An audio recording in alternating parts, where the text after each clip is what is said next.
Toy izao ndray avana ny teny zaraina izay omenantsika anio. Fotoana fahatanterahany teny fikasana izao.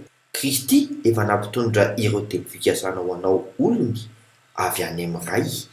Araka ny voasoratra ao amin'ny Luka 4:20 tapany voalohany amin'ny anaran'i Jesosy hoe ary indro izao mampitondra ny teny fikasana raiko ho anareo. Raha misy roa mifanaiky fa hitranga izany dia hivaly avy hatrany.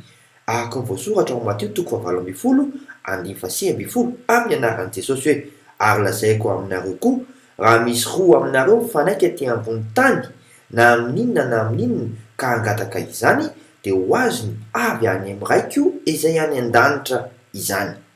Mino fantaro ary ireo teny fikasana dia zaro amin'ny namanao dia hihetsika avy hatrany ny tontolo lanitra hanatanteraka azy. Mandra-piona tompoko.